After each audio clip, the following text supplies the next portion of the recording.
وقعي بوليتيكا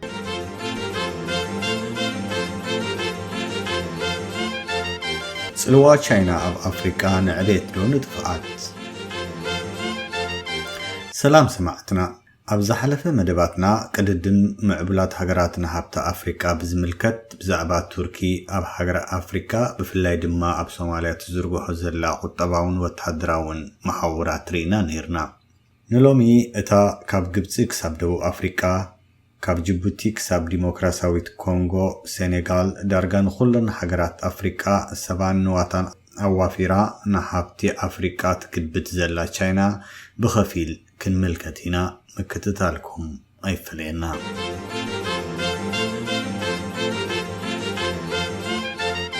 تشاينا تاز عبيت أب أفريقيا وفر تقبر زلا حقر كاب اتخون وعلا حديرايا بمنستري نقدي تشاينا زوصة أحاس كم زحبرو أب كلتشهن عصر شعاتن أمانغو تشاينان أفريقيا ناي 170 بليون دولار لووت نقدي تخايدو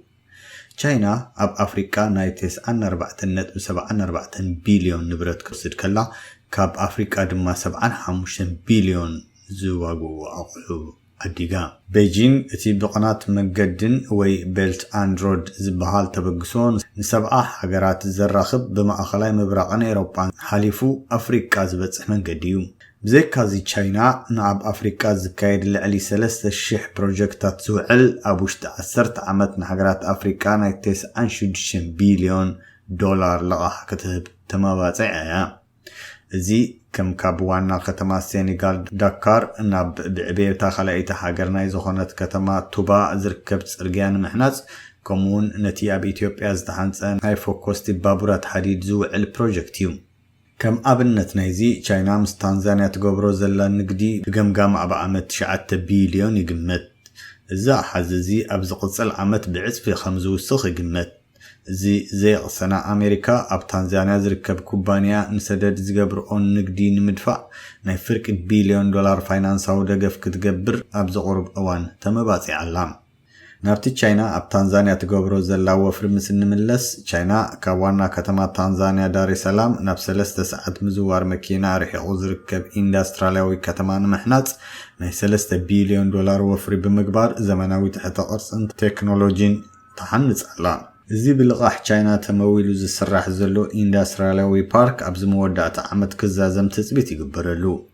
زي إندستراليوي بارك مستزازمة لعلي 500 شح سرحتين تاتقوط صر تثبيت يقبرلو بزي دما زي بروجكت بعينتو أما برا أفريقيا تزعبي بروجكت يقبرو تنزانيا هنتخابتن بقطبا زعبيا زلوه أفريقيا يتحقر مخانا ناي تشاينا تسألوان ني خد سحبن در يخيو دايركتر مأخل وفر تنزانيا زخونة نيلاد توري كم زغلصو تنزانيا قبل كلتشهن 13 كسب كلتشهن 23 أبز حلفة 10 عمتات تشاينا 10 بليون دولار بتحقر وفر 5 قبرت قليتو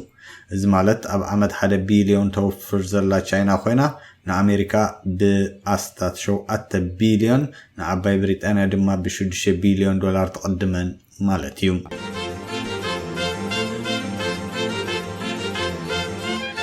زينا تشاينا قددم وفري مبرا أفريقيا بتنزانيا زتحصر يكونن أب إثيوبيا دبوب السودان أوغندا خلوت حقراتن بالعل فتنة زمرج زلو قددميوم أب أوغندا ب567 مليون دولار زتحنت من جو ماي ساعات وي هيدرو إلكتريك باور حسبي اسيمبا كمون مسؤوز تتحزق ناشد 600 ميجاوات حسبي كاروما بتشاينا بزتمولن نساعات أوغندا أبزل على برخة زوانشف بروجكتيو مرحي أوغندا بريزيدنت يوري موسيفيني أبعلت ممرة أطحسبي نتشاينا نيوغندا بحفشة دمان أفريقيا تتعمامن متسامت مخانا مسكيرو صلوات تشاينا أب أوغندا زسقا أمريكا أب كلتشهن أسران كلتن أب أوغندا تقبرو وفري ب133 مليون كب أبيلاتولا نادبوب السودان سدد ندادي بتروليوم 75 مئتاوت بتشاينا زون نيو بزد ما تشاينا نقطبا دبوب السودان دارغا أبئدا اتيات تخبها لكال تشاينا نتي ناي بيلت اندرود زبهال بروجكت نا أفريقيا مدباتو زلا ناي 6 بليون باجت دبوب السودان تتقامت كتكون تسمع معايا ኣብ ዲሞክራሲያዊት ሪፓብሊክ ኮንጎ 70% ኣብ ዓለም ናይ ዝርከብ ኮባልት ዕቁር ሃብቲ ማዕድን ዝርከብ ኮይኑ እዚ ማዕድን እዚ ድማ ዓለም ናብ ተለዋጢ ጸዓት ኣብ ትቕይረሉ ዘላ እዋን ንዝምላእ ባትሪ ናይ ኤሌክትሪክ መካይን ዝኸውን ኣዝዩ ተደላይ ማዕድን እዩ ኣብዚ ወፍሪ ቻይና ቀዲማ ሰጊማ ብምህላዋ ንኣሜሪካ ኩርኳሕ ፈጢራ ኣላ እዚ ድማ እዩ ኣብ ዝቐረባ እዋን ፕሬዝደንት ኣሜሪካ ጆ ባይደን ሃገሩ ኣብ ዝዓቢ ቆላሕታ ክትገብር ተሓሳሲቡ ብዘይካዚ ሓደ ኩባንያ ዕድና ቻይና ኣብ 2008 ምስ ዲኦርሲ ናይ $6 ቢልዮን ስምምዕ ዕድና ተፈራሪሙ እዩ እዚ ቻይናዊ ኩባንያ ኣብታ ሃገር ማዕድን ኮፐርን ኮባልትን ክዕድን ኣብታ ሃገር ድማ መንገድታትን ሆስፒታል ኣብያተ ትምህርቲ ሃይድሮ ኤሌክትሪክ ሓጽብታት ክሃንጽ ዝገብር ውዕል እዩ ኣሜሪካ ዝውዕል እዚ ንቻይና ዝጠቅም እምበር ንኮንጎ ተመጣጣኒ ረብሓ ኣየምጽኣላን እዩ ብምባል ንመንግስቲ ኮንጎ ጸቕጢ ክትገብር ተራእያ ከም ሰዓበኑ ድማ መራሒ ዲሞክራሲያዊት ሪፓብሊክ ኮንጎ ዝሓለፈ ዓመት ናብ ቤጂንግ ብምኻድ ምስ ፕሬዝደንት ሾፒንግ ብምርኻብ እቲ ውዕል ክመሓየሽ ኣግቢሩ እዚ ሓደ ኣብነት ኣብ መንጎ ቻይናን ኣሜሪካን ዘሎ ምቅጻጽ ንሃብቲ ኣፍሪቃ እዩ ብዙሓት ከም ዝገልጽዎ ቻይና ንሃገራት ኣፍሪቃ ትሕቦ ሓገዝ ልቓሕን ብዙሕ ቅድመ ኩነት ናይ ዲሞክራሲን ካልዕ ዘይብሉ ብምዃኑ ኣብ ኣፍሪቃ ዝርከቡ ዲሞክራሲያውያን ይኹኑ ውልቀ መለኽቲ ኣዝዮም ፈትዮም ኣለዉ እንተኾነ ተዓዘብቲ ከም ዝጠንቀቕዎ ሃገራት ኣፍሪቃ ንሓፂር እዋን ጥራይ ዝጠቅም ዘይኮነ ንሓዋሩ ዝበለጸ መጻምዲ ኣብ ምምራጽ ክትንቀቓ የተሓሳስቡ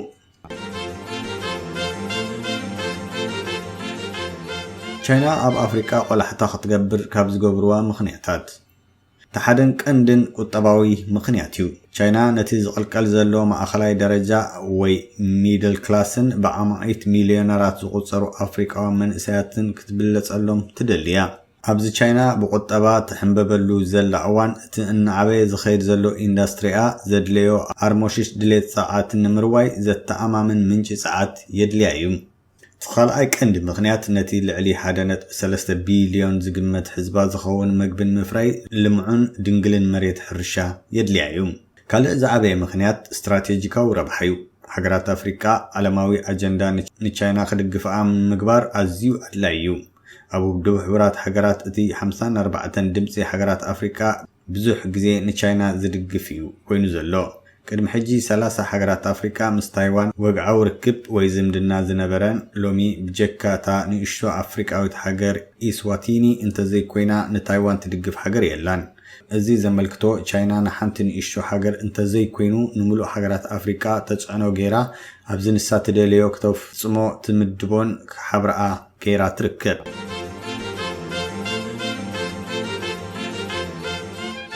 ብቻይና ዝግበሩ ወፍርታት ገለ ረባሕታት ተረኺብዎም እዩ ከምቲ ቀዲሙ ዝተገልጸ ኣሰር ቻይና ኣብ መላእ ኣፍሪቃ ክረአ ይኽእል እዩ ዳርጋ ኩለን ሃገራት ኣፍሪቃ ካብ ቻይና ገንዘባዊ ሓገዝ ብምርካብ ከብ መዕረፎ ነፈርቲ ጽርግያታት ሆስፒታላትን ክሓንጻ ክኢለን እየን ቻይና ኣብቲ ናይተን ሃገራት ፖለቲካዊ ጉዳይ ጣልቃ ብዘይምእታው ተለቅሕ ምዃና ብዙሓት ሃገራት ኣፍሪቃ ከም ረባሓ እዩ ዝቖጽርኦ እንተኾነ እዚ ናይ ገዛ ርእሱ ኣሉታዊ ጎኑ ከም ዘለዎ ብዙሓት ተንተንቲ ይገልጹ ቻይና ምስ ውልቀ መለኽቲ ሓቢራ ክትሰርሕን ክትተሓባበርን ምግባር እቶም ጨቆንቲ መራሕቲ ስርዓታት ኣብ ስልጣኖም ክጸንሑ ብልሽውና ክስዕርርን ሓጊዙ እዩ ከም ኣሜሪካ ዝበሉ ድማ ቻይና ንሃገራት ኣፍሪቃ ትህቦ ልቓሕ ነተን ሃገራት ብዕዳማ ኣሰርቲ ቻይና ክቁረና ዝገብር እዩ ብላ ካብቶም ግዳያት ምትእትታው ቻይና ኣብ ዕዳጋታት ኣፍሪቃ ኮይኖም ዘለው ኣፍሪቃውያን ኣፍሬት እዮም ሕሱር ፍርያት ቻይና ንናይ ውሽጢ ዕዳጋታትን ኩባንያታትን ኣብ ንግዲ ኣውፅይዎም እዩ ቅድሚ 5 ዓመት እታ ብባሕሪ ሃብታም ዝኾነት ኬንያ ኣሳታት ቻይና ናብ ዕዳጋ ኬንያ ከጥለቕለቕ ምስ ጀመረ ሚኒስትሪ ኣሳ ኬንያ እቲ ቻይና ናብ ኬንያ ተሰዶ ወይ ትሸጦ ኣሳ ደው ክብል ወግዓዊ ደብዳቤ ጽሒፉ ነይሩ ብዘይካዚ ኣማዒት ስራሕ ኣልቦ ኬንያውያን እናሃለው ናብ ጉልበት ሰራሕተኛ ክሰርሑ ቻይናውያን ከተማታት ኬንያ ክዕለቕልቑ ምስ ጀመሩ ናይ ንግዲ ኩናት ጀሚሩ ምንባሩ ይዝከር ጣበቕቲ ክሊማ ብወገኖም ገለ ፕሮጀክታት ቻይና ንብከላ ኣካባቢ ኣቀላጢፉ እዩ ክብሉ ይኸሱ ብዙሓት ኣፍሪቃውያን እዚ ቻይና ተዋፍሮ ዘላ ወፍሪ ዋግኡ ክንደይ ምዃኑ ክሓቱ ጀሚሮም ኣለው ንኣብነት ቻይና ኣብ ኬንያ ዝገበረቶ ዝስዕበ ቁጠባዊ ኩነታት ንርአ ኣብ ዝሓለፈ 10 ዓመታት ኬንያ $10 ቢልዮን ዕዳ ኣለዋ ካብዚ 70 ሚእታዊት ኣብ ቻይና ዝተለቃሕቶ ዕዳ እዩ። ድሕሪ ብዙሕ ዓመታት ሰመዚ ኬንያ እዚ ዕዳ ጸገም ናይቲ ሃገር ምዃኑ ኣስተውዒሎም። ኣብቲ ዊልያም ሮቶ ዝተመርጸሉ ናይ መወዳእታ ጎስጓስ ምርጫ ሓደ ካብቲ ዝዓበየ መራኸቢታት ነጥቢ ኣብ ቻይና ዝውሰድ ዕዳ ምንባር እዩ። እቲ ሃገር ክሳብ ክንደይ ዕዳ ሃቢድዋ ከም ዘሎ ዘመልክት እዩ ነይሩ። ካብ ብዙሕ ዕዳ ዝተላዕለ መንግስቲ ኣብ ልዕሊ ኬንያውያን ዝወስዶ ግብሪ ከብሎ ተገዲዱ ይርከብ። በዚ ድማ ኬንያውያን እቲ ዕዳ ዝፈጠሮ ኩነታት ነፍሲ ወከፎም ክሸከምዎ ጀሚሮም ኣለዉ። ካብቲ ካብ ኬንያውያን ዝእከብ ግብሪ እቲ ሲሶ ንመኽፈሊ ዕዳ ናይ ቻይና ዝኸውን እዩ። እዚ ካልኣይ ተጽዕኖ ቻይና ኣብ ንግዲ እዩ። ብዙሓት ሃገራት ኣፍሪካ ዝበዝሐ ኣታዊታት ወይ ኢምፖርት ዝገብርኦ ሸቐጣትን ኣገልግሎትን ካብ ቻይና ክኸውን ተገዲደን እየን።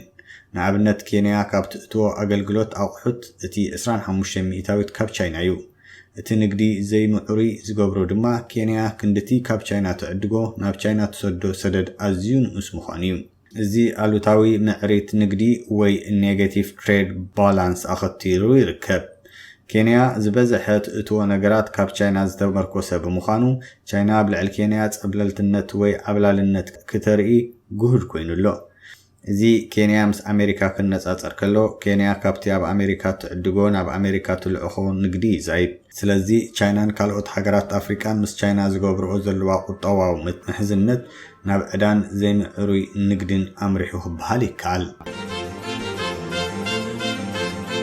ንምጥቕላል ኣብ ዝሓለፈ 10 ዓመታት ቻይና ኣብ ኣህጉር ኣፍሪካ ንዝርከባ ግዝኣታት ሕብረተሰባትን ቁጠባውን ቴክኒካውን ሓገዛት ክተበርክተለን ጸኒሓ እያ። ቻይና ኣብ ምዕቃብ ሰላሙን እጃማ ኣበርኪታ እያ። ሎሚ ቻይና መብዛሕትኡ ኣብ ረድኤት መሃብን ልቓሕ ብምሃብን ኣብ መሰረተ ልምዓት እዛ ኣህጉር ብምውፋርን እያ ትፍለጥ።